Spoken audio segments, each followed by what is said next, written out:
Yo, man. Welcome back to episode 12 of For the Love of the Game, the podcast. Playoff basketball's at all-time high. We back. CP activates point guard mode for the second time in this first round. Luka returns, but that's not enough. And IS Trae is able to get Atlanta their first win of the series. All that and more next.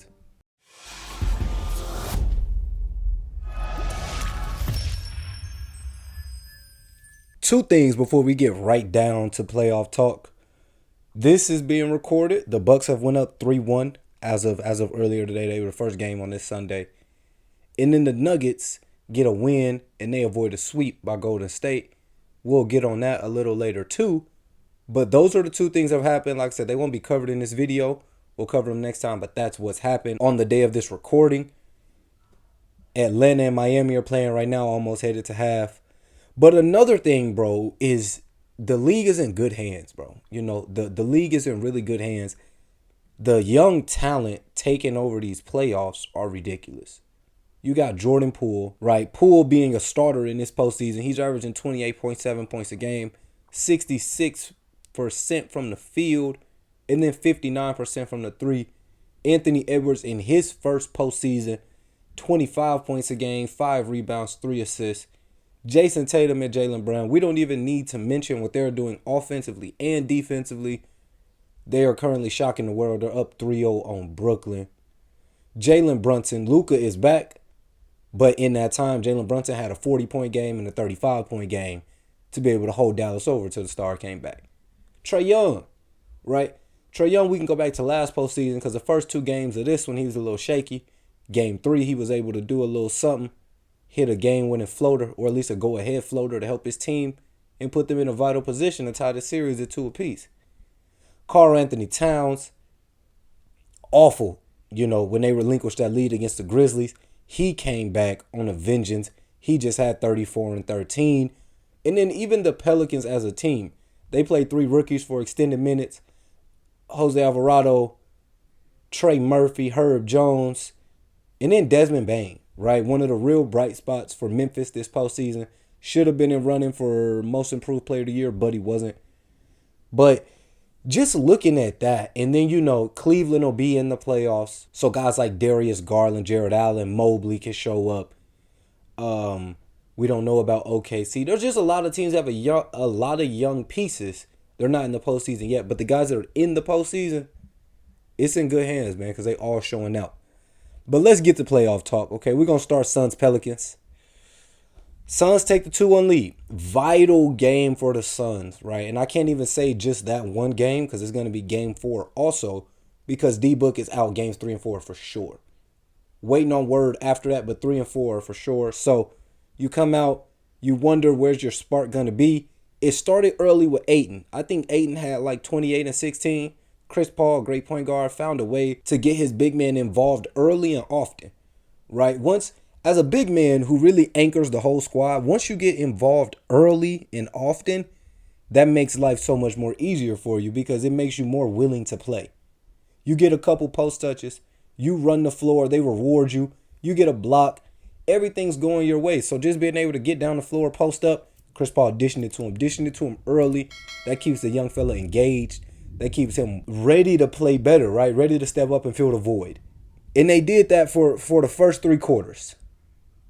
Now, it stalled out a little bit in the third quarter, right? Valanciunas, the Pelicans were able to find a beat on Ayton specifically.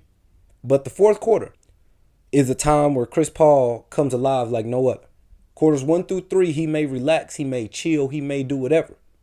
But that fourth quarter, right? Reggie Miller said a couple games back, it was game 1, actually. Nobody reads the room like Chris Paul.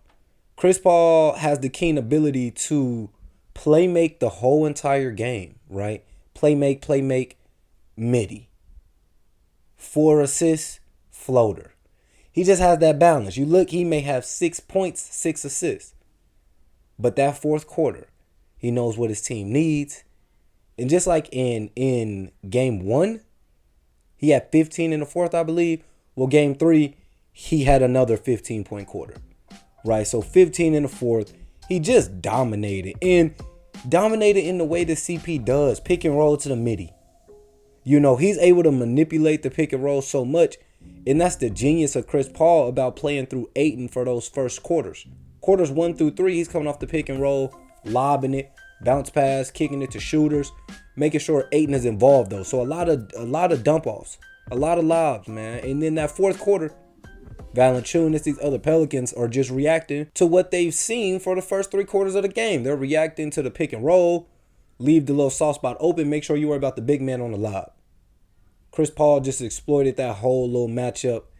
But the Pelicans they're not far out of this series at all, right? They lose a close one. It takes 15 in the fourth for CP to get going. They had that game because CP was the only bright spot in that fourth quarter.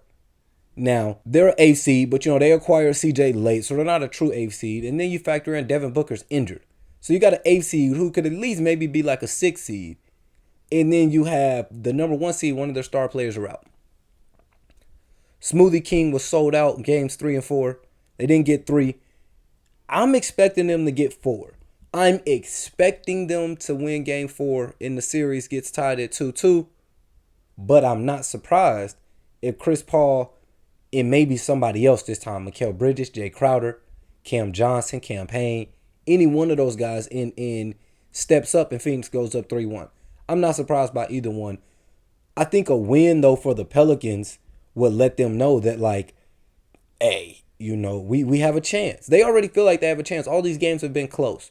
They feel like 1 or 2 adjustments, they have a chance. Game 1, they fought back, they lost. Game 2, they looked at the film, Willie Green and the team, they were able to make adjustments. They come back and win. Game 3, similar story. They were up. They were right there. Chris Paul's able to take over. So trusting what Willie Green just did, I bet that they'll go look at the film, come out with a lot of energy, attack a lot of the spots, try to find a way to affect Chris Paul and DeAndre Ayton, and really get this series tied up at 2 apiece. Suns are a super team. They got guys to be able to answer the call. I got Suns going up 3-1. Next, bro, a series I'm so frustrated about because the way they do the games, they stagger every game on top of each other. So there's a 6 o'clock game. Then there's a game that starts at 7:30. Then there's the game that starts at 9, right? And for me, I tried to do watching 2 games at once. I always end up just watching 1 game, so I don't do that. But this Jazz vs. Suns series, 2-2, it's turned out to be a very good series, and I haven't been able to catch it all the time because it's usually the odd game out, right? Usually the odd game out. I was able to see Jalen Brunson's performances. I was able to catch the last game. Luka returned. It was good to see Luka back, honestly, and not favoring like that calf injury at all. He moved pretty well, especially in the clutch. We seen that. But this is a series that's tied 2-2, and you got to sit here and wonder, is this a slept-on interesting series? Look at the game. So you got Utah, they go out 1-0. Jalen Brunson helps them tie the series at 1-1. Jalen Brunson comes back again, helps them take the lead 2-1 with Luka on the floor. Prime opportunity for them to come out and put this series away. They were up 4 with 25 seconds, right? Dwight Powell missed 2 free throws, but you're up 4 with 25 seconds. That's got to be a game you got to put away, right? That's going to come back and haunt them because a series can change on 1 play. It can shift on 1 possession, 1 play, 1 turnover, 1 whatever. Everything's magnified in the playoffs. So as I mentioned with Brooklyn, we'll touch on them in a little bit, but game 1, they had that. You have seen the trickling effect that not being able to get game 1 had on the rest of the series. Brooklyn, they take care of business. They play defense that final possession. At worst, right now, we're looking at a 2-1 series opposed to 3-0. This right here, you get 1 free throw. You can't blame it strictly on the free throw. Gobert did have a wide open oop. You wonder, what the lapse was there. So a couple plays that you want to have back if you're Dallas and you're looking at a 3-1 series. And, I was watching the game, man, and Rudy Gobert, right? They pulled up a stat. I think he's 3rd in double-doubles. He's 1st in rebounds. He may be 1st or 2nd in blocks. But does Rudy Gobert suck, right? Everybody knows why I'm asking this. The whole Twitter world. Everyone is not a fan of Rudy Gobert. But when you look at the numbers, he has great numbers. When you look at a big man who's a lob threat and a rim protector, Rudy Gobert checks both the boxes. So what is the fall off? Is it when a team goes small, he can't guard the perimeter? Because I don't expect a 7-footer who weighs however much he does, whatever, he does have the best footwork to be able to stay with guys on the perimeter. What I expect, though, is when they make it past Clarkson, Bogdanovich, Conley, Donovan Mitchell, when they make it past those guys, you clean it up. When there's a miss, you go get it. When there's a oop, you go get it. That's what I expect from Rudy Gobert. To me, he does that. I'm not sure if I'm missing something, but as far as switching out on the guards, keeping up with guards, yeah, he can't do that. Okay? But that doesn't really matter. You heard him at the end of the game. They asked him, like, everybody talks about y'all playoff woes. How do you feel? He said, fuck the talk. We just want to play. Cliche answer. But it's 2-2. You got to be feeling good, honestly, that you were able to get that one from down 4 with 25 seconds. It looked like things could have got bad real fast, right? For Utah, for Donovan Mitchell rumors. The Knicks GM was already at the game scouting Donovan Mitchell. So it just would have been real bad, but you able to win, survive, go 2-2. You heading back to Dallas. You're at least guaranteed another game back at Utah. You take advantage of that. We're looking at a game 7. A series that has to go game 7. Game 6 at the least if they want us to cut the mini slack. Boston versus Brooklyn, bro. The Brooklyn Nets are the only team in the postseason without a win. Right? Every other series. It's so crazy. The series we thought would be the most competitive, Celtics versus Nets. The Nets are actually the only team in the postseason who haven't got a win yet. Every other team has a win, but not the Brooklyn Nets led by Kyrie and Kevin Durant. What do I say, bro? This is the first thing I'm going to say. I truly think it's time we take the attention from Kevin Durant and Kyrie Irving are off. That was cool game 1 because Kyrie played well. KD didn't. Game 2, they were both off. So KD, we're like, we need you to pick it up. But Kyrie, you just had a good game 1. We'll cut you some slack. Game 3, it's official. It's not that they're off. We can't keep saying they're off. That's disrespectful to Boston. At a certain point, we got to call a spade a spade. The Boston Celtics are locking up Kevin Durant and Kyrie Irving. And I've said it multiple times in my past 2 videos. I'm a firm believer in good offense over good defense. At a certain point, you got to throw that away, bro, because the Celtics, right, are saying, we know that y'all have 2 guys who have all-world talents. We have about 6 to 7 solid defenders. So if you happen to get off on one of our guys, we will send another one. Rather, we're just going to switch your matchup or we're sending help. But we're not going to let y'all beat us. We're not. As great as y'all are, y'all can be great. We're not going to let y'all beat us. Right? The last 2 fourth quarters for KD and Kyrie combined, they got 14 points. 3 for 14 on field goal attempts, and they're 0 for 2 from the 3. These are the last 2 fourth quarters. Game 2, they went scoreless in the last 10 minutes of the game. Game 3, KD didn't have a field goal attempt in the last 11 minutes of the game. Bruce Brown has 20 field goals made. Kevin Durant has 19 field goals made. Right? We just can't keep saying they're off. And this is the separating factor between championship teams and just regular playoff caliber teams. And that's role players. You look at the Bucks, okay? The Bucks are down Chris Middleton. They've been able to survive their 2 games. Chris Paul and the Suns, they're down D-Book, just 1 game so far, but they're able to survive that 1 game. The Mavs, without Luka Doncic, they're able to survive those 2 games. What I'm getting at is, whenever your one guy is out or something, you need multiple guys who can carry the load and help, give some spark to the team. Brooklyn doesn't have that. So when Kyrie and KD are off, the offense is over. You don't have many guys who can score, and at enough level to change the game. Seth Curry, he doesn't get the most opportunity, but even when it's there, it's really hard. He takes 6 shots, Ideally, you need 4 made, but taking 6 shots in the whole game is a lot to catch a rhythm.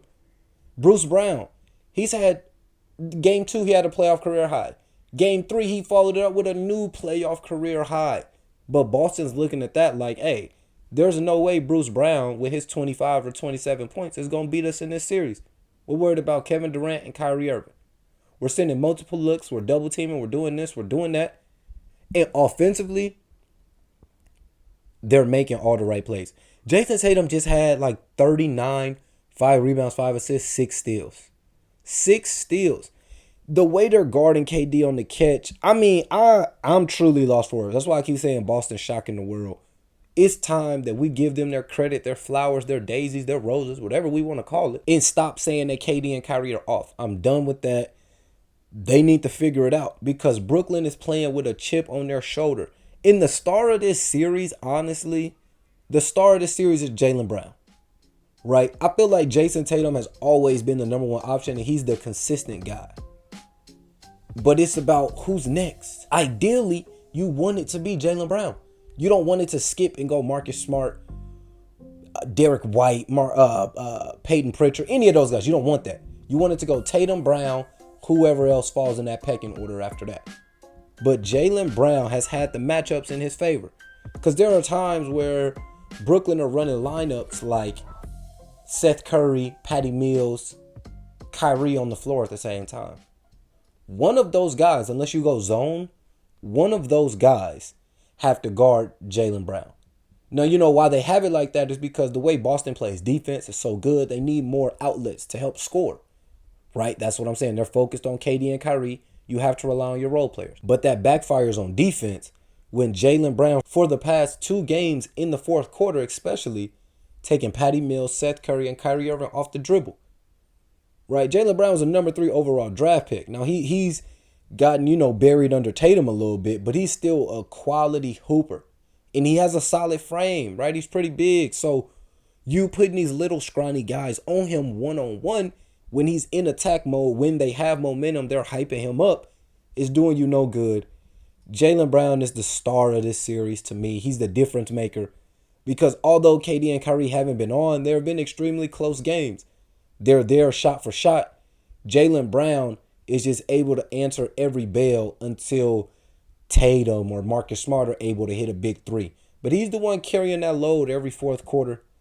And Brooklyn just isn't aggressive enough, bro. I don't want to spend too much time on this. It makes me mad. But the way they play defense, lackluster turnovers. They even fought back the last game and just lost it again, right? So the way that they turn the ball over and they're not able to get stops, that's a problem because Boston does the exact opposite. They're going to get great shots on offense and force you into bad shots on defense. I really don't know if Brooklyn has any chance of recovering. Like I said earlier when I opened this up, 7 is the best. Of course, that's the most ideal. Win or lose. They get it to 7, we can live. 6 is the game they have to give it to before we cut KD and Kyrie some slack. If you don't get this to 6, meaning y'all put up an effort, but for whatever reason, y'all just couldn't fight back and win it. If it doesn't get to 6, much less they get swept. Kevin Durant, Kyrie Irving, the most skilled duo ever, or at least that's what we call them, get swept. Or 5, depending on how they lose in 5.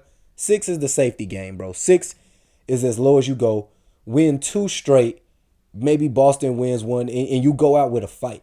You go out like this without no fight, with Kevin Durant having less field goals made than Bruce Brown and not having a game where he went off. At least Kyrie's went off 1 game. But if they don't get it to 6, they in trouble. They're really in trouble because Ben Simmons was expected to come back game 4. He's not coming back. You seen Reggie Miller just, tweet out, say he has no competitive fire. This, and that. He's talking about why'd you running. Everybody's talking why are you running from your team. They never officially said he was going to play game 4. There was just a lot of speculation that he would be here for game 4. He's not. He was going to be limited minutes anyway. He's yet to play with the team. He's yet to practice with the team. So a guy who hasn't played all season with a back injury, then you drop him in the most intense basketball of the year against the best defensive team in the NBA, and then he's going to play limited minutes. I don't think it's a big deal. He's not playing anyway. But that's it right there. Boston, hey, they got my respect. I got to say that right now. They have won me over. I'm bought in on how they play together, how they play defense. They get by Brooklyn, they are a real finals contender. I gotta say that. Bucks versus Bulls. Silly me, you know what I'm saying? Foolish me. I got on here last time. I said, yo, there's no Chris Middleton. I seen game 2 what Chicago did. Chicago can win this series. There's no Chris Middleton. They can be the better team. You know, I also said I wasn't going to disrespect the guy over there, number 34, Giannis Antetokounmpo. I did that, right? Game 3, he has 19 points. They didn't need him. They win by 30. Game 4, I think he had 30 and 17 is what I want to say today. Dominated the whole second half of the game. The first half was a little closer, right? But the second half, straight downhill. They had no answers. And a big reason I said that Milwaukee wouldn't be able to win was because I thought Chicago would take a page out of the Boston Celtics book, right? As far as focus in heavy on the stars, challenge the role players to beat you. I think Chicago tried to do a little bit of that. One, it doesn't work because they didn't stop the star. Giannis still had 30 points. So the plan cannot work if you don't stop the star. But last game they did stop him. He had 19 points, but he had 8 assists. In part 2 of why that doesn't work, and it's actually the determining factor, like I mentioned, between a championship team and a playoff caliber team are the role players. The guys around your superstar, they come up more than ever in the playoffs. The playoffs are where teams are going to make you go away from your first move. So if you're good, if you're great, if you've been here before, you need a counter for the counter. And you need to expect the unexpected. That's what the whole playoffs are for. So taking away your main option is for sure going to happen in the playoffs. You got to find another way. So I thought that's what would happen. That's what they've tried to have happen. But they're making up for Chris Middleton's absence by committee. Grayson Allen, Bobby Portis, of course Drew Holiday. But, you know, Grayson Allen in game 4 just had 27 points off the bench. Drew Holiday has 26. You throw that on with Giannis is 30.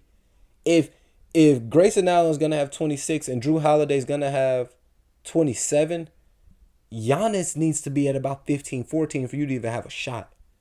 That's the whole scheme right there. It is eliminate Giannis and let Grayson Allen have 27. Let Drew Holiday have 26. But it's not all three. It's not Giannis, you get 30. Grayson, you get 27. Drew, you get 26. That's not how it works. That's not a winning recipe. Bobby Portis plays great all the time. They love Bobby Portis. With Middleton out, it actually gives guys more room to elevate their game, right? Listen to this lineup they had on the floor at one time, and it just speaks to we're going to take Giannis one-on-one, and if you help out, we got snipers. So they had Giannis, Grayson Allen, Pat Connaughton, Javon Carter, and Wesley Matthews. So like I said, you got Giannis, a guy who can do everything. Facilitate, defend, rebound, score. He covers all of that. Then you surround him with 4 guys. Grayson Allen, Pat Connaughton, Javon Carter, Wesley Matthews are all two-way shooters. They can all play defense and at least stay in front of you. And then on the other end, you have to be worried about giving them any space and they'll be able to knock down the jump shot. I mean, that's great coaching by Bud. Great scheming. In Chicago, I picked y'all to win. Ever since I did that, y'all lost 2 straight. My picks are off. You know, my picks are off. I don't know what's going on. But the Bucks, we are looking at a second round Bucks-Boston matchup already. I ain't going to get to it yet because that'll be, you know, a way later video. But Giannis, I already knew with Middleton out. Giannis is already, well, I don't want to call him a tryhard, but he's like Russell Westbrook, right? They give 110 every single night. So although I took the Bulls to win, I had also said hearing that Middleton's out, while that's not good, that's music to Giannis's ears. Because all that means is, oh, Giannis, we need you to be more aggressive, more assertive, more of a decision maker. We need you to be better on the defensive end. That's all Giannis needs. You need Giannis to do more. Oh, Giannis will do that. You know, Giannis plays hard, doesn't complain. So with Middleton going out, I actually think it helped Giannis raise his level of play. Today, like I said, he had 30 points, 17 rebounds. I even think he threw on like 4 blocks. dominating fashion. He might have missed like 7 shots. You know, I can't remember the Spider-Man quote. Much is given, much is received, much is... Moral is, you need Giannis to step up to the plate. He gonna step up to the plate. 76ers versus Raptors, bro. I don't have anything to touch on here, except I thought it was funny that Joel trolled the refs, right? Joel, they lose. Pascal gives them 35 to avoid the sweep. That's good. You never want to get swept. That's just a dignity thing. They didn't do that. Joel leaves the court. He's clapping at the refs, telling them, good job, good job, good job. Then goes post-game and say the refs had one job today, and that was to come out and call an unfair game, basically, and let Toronto foul him. It let Toronto get a win in the series. Basically what he said. He didn't say those exact words, but that's basically what he said. Joel. You know, I don't have no problem with foul baiting. I think it's smart. I agree with Joel and Chris Paul when they say if they going to swipe through, it's the defender's fault that they didn't move their arm, right? This is an IQ game. If you gonna have your hand in a cookie basket, don't be mad I swiped through and I'm at the line. You got your hand there, move your hand. But you do that. You get a lot of questionable calls. You go for a lot of fouls. You initiate a lot of contact to be able to go to the foul line. Y'all lose the first game of the series. You talking about the refs did a good job of controlling the game, calling what they want. Don't do that, bro. Just take the loss. Come back next game. It would be more understandable if it wasn't you trolling the refs. Let Niang do that. Let Tyrese Maxey do that. James can't do it either. You or James can't say anything about the refs. That's all I got for 76ers versus Raptors. An important one, though, bro. An important one. Minnesota versus the Grizzlies 2-2 series. Now, the Grizzlies got to be kicking themselves, bro, because they should be up 3-1. The Grizzlies should be on the ropes right now. Game 3, Minnesota relinquished 2 20-point leads. Like, how do you go up by 20 twice and lose? How do you go up by 20 twice and still be held under 100 points? It doesn't add up. And when I say up by 20, like up by 20, Memphis closes the gap to like 7 or 5. And then they go up 20 again. Like, I'm talking about 20 points. Memphis came back. Memphis really got to look at Desmond Bane, right? Desmond Bane should have been a part of the most improved player. He wasn't. Game 2, he has 26. Game 3, he has 34. You look at that, and that's stepping in for Ja, who hasn't really been Ja yet. Ja hasn't had a Ja Morant signature game. He had a triple-double. He turned it on late in game 4 the other night.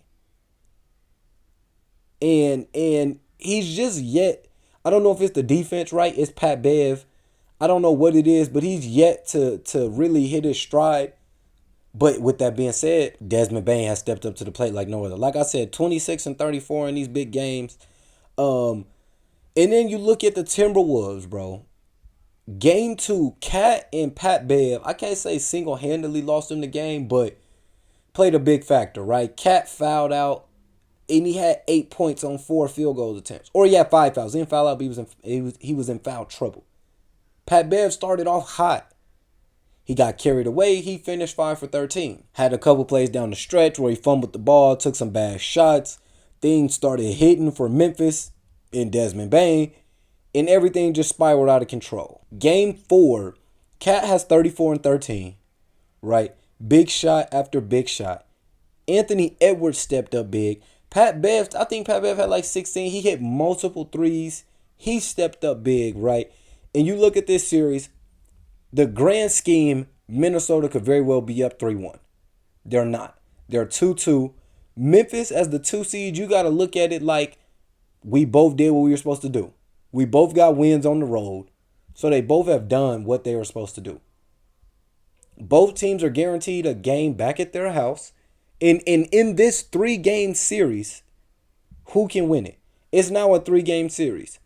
Who can really lock in? Can Ja be that star, that MVP caliber player that we want to see and that his team needs? I really feel like Minnesota's good enough that if you don't get an excellent game from Ja in one of these games, D-Lo, Cat, Ant, one of those guys can step up and really take this thing over. Like I said, they play game 5 on Tuesday.